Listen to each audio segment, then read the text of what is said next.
Good morning, everyone. Okay, so I am here. My name is Adrian to introduce to you ADage1. Right now, in the senior living industry, we're valued at about $95 billion in 2024. By 2028, that's going to be a $128 billion industry. However, we have a small problem. Right now, all of our materials live in a big book like this, right? All of our clients are running off of outdated, non-compliant, or frankly not resonant creative processes. We're here to step in and bridge that gap. Now more than ever, we need to move quickly because technology is changing consumer expectations and we need to keep up. So I'll start by introducing our leadership team. Each of us has spent over 20 years in the senior living industry, but more importantly, we each have our own little skill set. For me, it's the human first approach. For Diana, it's strategic and operational excellence. And for Charles, it's proven go-to-market growth strategies. So the three of us together saw the need, knew that we had plenty of resources, and so it was time to take that and tie it into technology. So when you hear senior living, what do you think? Right? Nursing homes, outdated decor, bingo, right? That's not what senior living is today. Today, senior living is pubs and diners and paint and sip classes. The consumer has changed, the product has changed. So it's our job as marketers to communicate that. Now, here are the people who are typically responsible for doing that communication. We're gonna meet three people. We're gonna meet Emily. Her job is to make sure the brand is consistent, online, offline, everywhere it is. She's using multiple platforms to try to pull that together. Next, we have Sarah. Sarah's job is analytics. She's got to look at the performance of all of these pieces and pull that together and make some insights. And lastly, we have John. His job is to take those insights and apply that to segmented marketing campaigns within the CRM systems, right? Problem is, they're all using multiple platforms to do that. Now, our platform is based on a user experience like Canva. This is a client that we had at our previous company who we know is paying top dollar for their agency services and still using Canva for their recruitment. Non-compliant, not consistent, and what we're gonna run into over and over again is the dilution of brand equity, and ultimately, if you fail to use the EHO, the ADA, you may end up with a fine for compliance through civil penalty funds. Really important stuff to keep track of. There we go. So our goal is to take Adobe, Google Drive, Canva, Tableau, all of those pieces, pull them into a single interface. Ultimately, what that means, Emily's going to be using AI-driven, templatized creative so that everything going out the door matches. She can access all of those files on the A drive. So you know, everybody here, I don't have access to that. I can't see that file, that's not on my drive. That goes away. Sarah is able to look at one dashboard and make inferences about what creative is working, and John can pull that creative right from there and push it out to our end users. So this is where features meet benefits. What we need to talk about when it comes to senior living and any industry. So I really want you guys, as you're listening today, think about if this was available in your industry, what features and what functionalities you would want it to have. But ultimately, what we're bringing is our big book of solutions. I actually charged a client $10,000 for this book one time. That's how much value is built into the resources. And what we're doing with ADage1 is making that all available to all of our clients. As I said, the AI templates allow for consistent compliance, and the user experience is designed by users for users, which makes a huge difference. Nobody wants one more software, no one. But if it's easy, and if it ultimately replaces 3, 4, 5 of your current software, not only are you saving money, you're saving time. Ultimately, we're increasing efficiency, We're taking multiple platform monthly fees that range from $200 to $500 per user sometimes, and collapsing those. We're increasing the speed. Our consumers want a response now. They want a personalized note now. And ultimately scaling. So we've seen our companies that we've worked with go from 3 buildings to 53 buildings. That's a lot of scale. We have to be ready. So ultimately allowing for that legal compliance as you scale. Our tech stack, is also designed with scalability in mind. What we're able to do is, we're building off of, obviously the AI has been going on for us for 2-3 years now. So it's hitting the market, but for us, it's been part of our plan from the beginning. Also, pre-building with our resources and refreshing them regularly. So today, my question to you, we need to strike while the iron is hot. How can I best communicate value of this product to investors to get that money I need to build the software? And also, as I said, any features, functionality, ideas, I'm very open.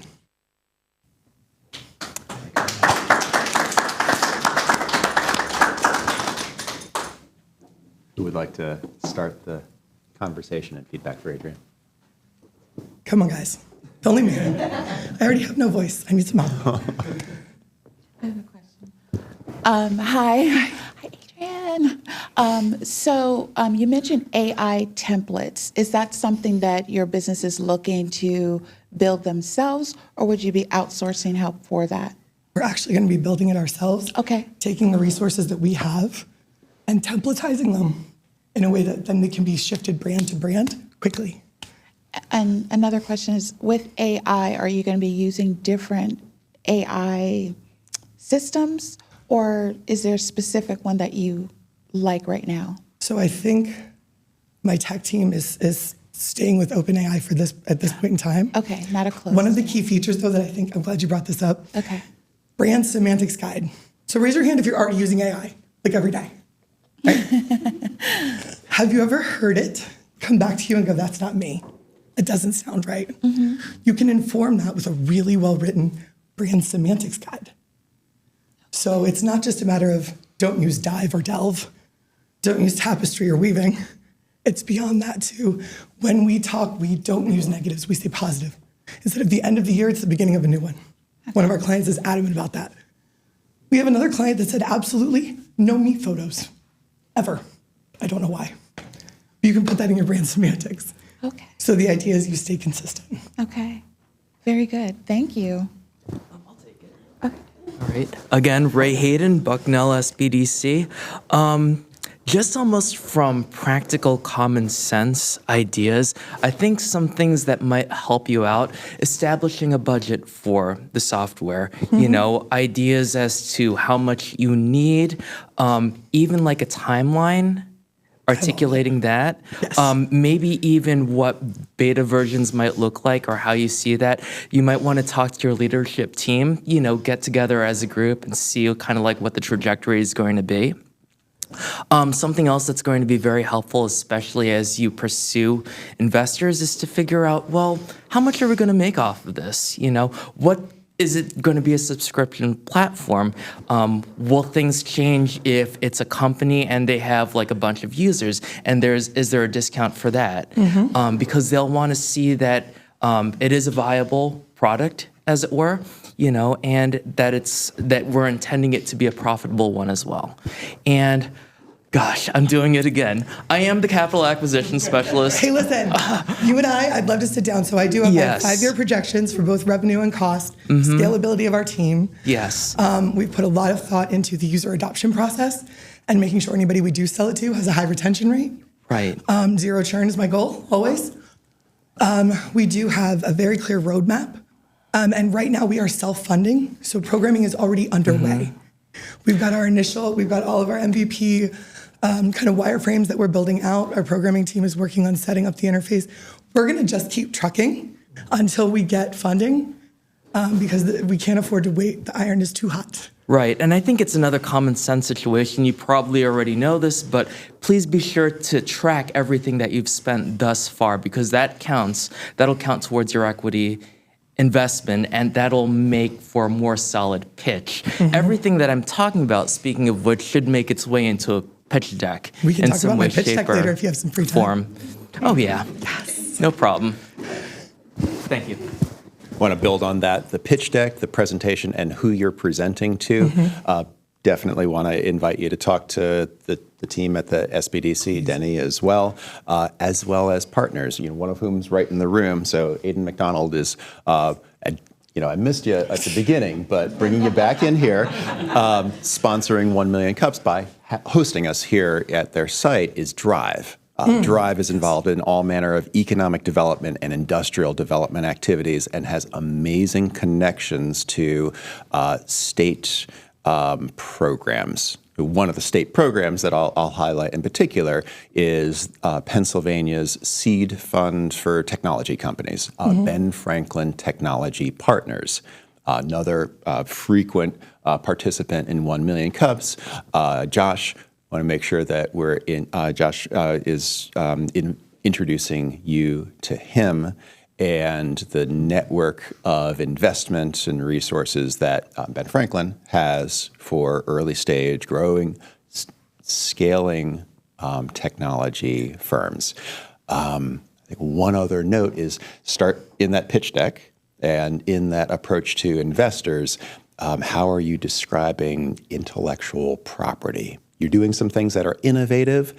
Are you identifying specific pieces of intellectual property that are, say, trade secrets amongst the expertise of you and the team?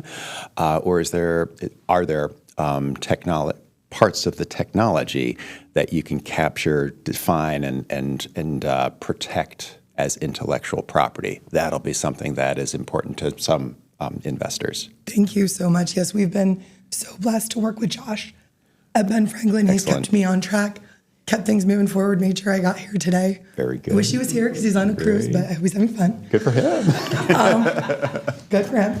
We all need a vacay. But I think that, yes, to your point, we met with the Penn State Intellectual Property Law Group, and they said we didn't have any IP. And I was like, wait a minute, I think we might have some IP. So as we're building the programming and as we're finalizing kind of the MVP structure, I think that that's a wonderful point to revisit, and I appreciate you bringing it up. That book is your IP, by the way. Yes, this is one example.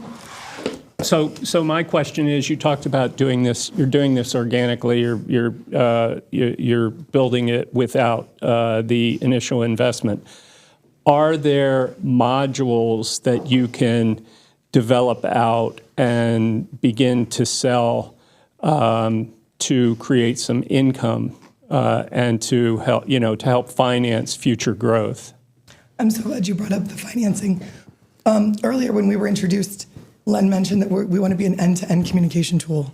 Part of that is in this time frame as we're looking for investors, we're building partnerships with chat features, email marketing automation tools, organizational assessment tools that we can white label as ADage1 to generate income for us in the meantime, which will also increase ultimately the value of our product. And some of those will be doing some of the CRM integration, so I don't have to pay for that. So those are some of the goals for the partnerships that we've put together so far, and we're going to continue moving forward with those. But thank you. Yes, definitely. Adrian, I have a question. Yes. Just going back, let me just go back to your slide here. Any ideas on how to enhance the user experience or additional functionality? I'm curious are the people that will use your application platform, it's probably better as a platform, are they like seasoned marketers? Are they assistants at the facilities that are kind of, like, hey, you have to go market us now? Like, where do they fall? So yeah, if we went back to our user stories, you would see there's kind of 3 tiers. Some of them are a little bit horizontal, but ultimately, we want our platform to be as simple to use as Canva. Problem is, they're using Canva because it's easy. I want to copy as much of that as we possibly can with preloaded templates specifically for senior living and making sure that their own organizational brand compliance is followed. I'm hopeful, I believe, we're going to build this so that whether you're day one or whether you're, because my kids can use Canva. So if you're day one or you're year 20, it's equally accessible. Yeah, I guess I was thinking about it from that perspective of if it's somebody at the facility, so correct me, maybe I'm wrong. The facilities, the people that you're working with are going to use your platform. They're fairly seasoned people in marketing and in promotion. I hope so, always. You hope so. But I'm yeah. training them from, in a lot of cases with our clients, we're bringing them in and training them from the beginning. Right. And I go back to our very robust onboarding program. Ultimately, if we sell ADage1 to a community, they have turnover about 55%. Mm-hmm. I want the next person to be able to come in and pick it up just as easily. I was in Hawaii with a client, and I was going through my regular checklist of what software do you have? And they said they had Eversound. I was like, great. Who uses it? Oh, we can't find the instructions.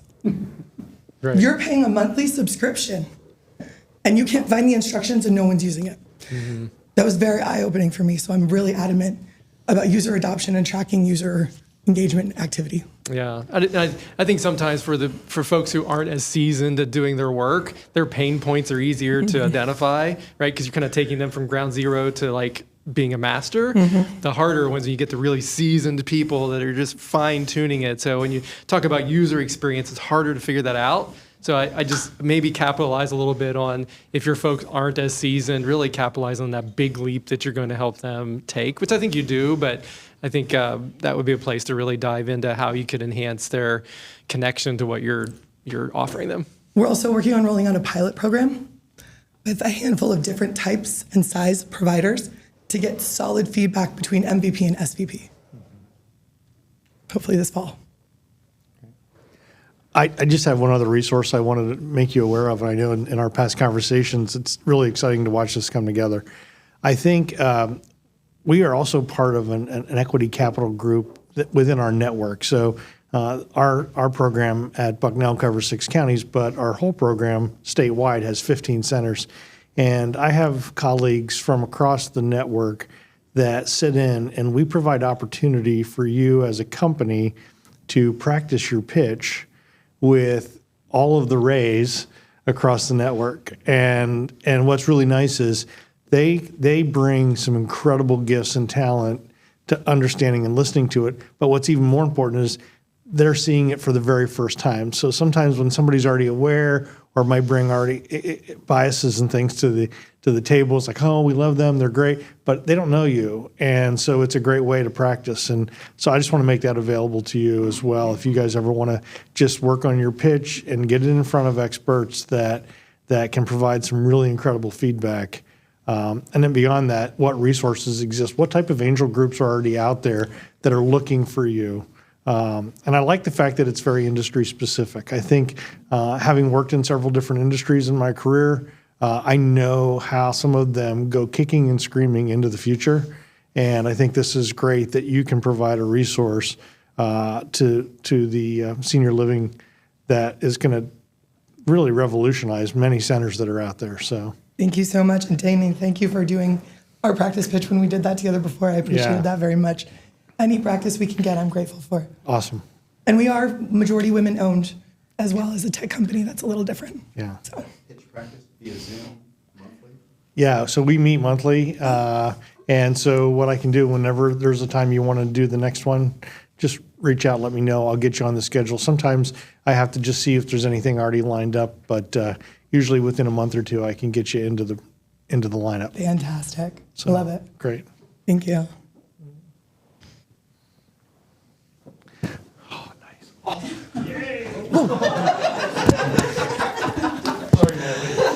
Sorry, Daddy. I know you're We needed a short stop, I said. I had to get that out of my system. There you go. It's just more of a comment to something that I was thinking about. I think about companies that have the same target as you, that partnering and thinking about it.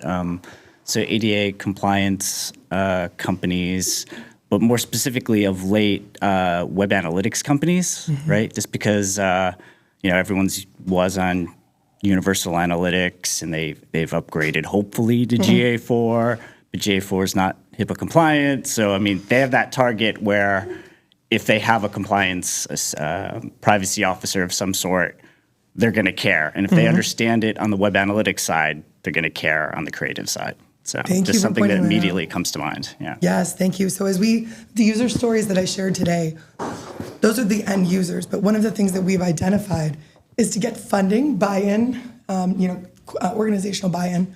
We actually need to talk to their bosses and their bosses' bosses and a couple other verticals within the company, because I see tons of value in this, from dining management, menus, brand compliance on those, programming and activities.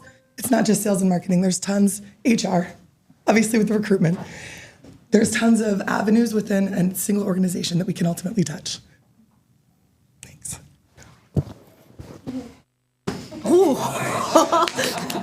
Well caught. So not initially, but further down the line, because we're currently seeing a very low with nursing, LPNs, RNs, CNAs. Is that going to cause any issues for the company? And then with that, have you considered talking to colleges around the area for internships? Basically, people are coming in, that's extra hands on the floor to help when you get established, but also look at different retirement homes, that what they're doing, what you could be doing differently. And obviously you are doing I have 3 family members in retirement homes, and if I had them at one of those locations, it would be amazing for them. But talking to the hospitals, talking to colleges and saying, not necessarily partnerships, but get your idea into their interface and say, this is up and coming. Like, this is what I want to do.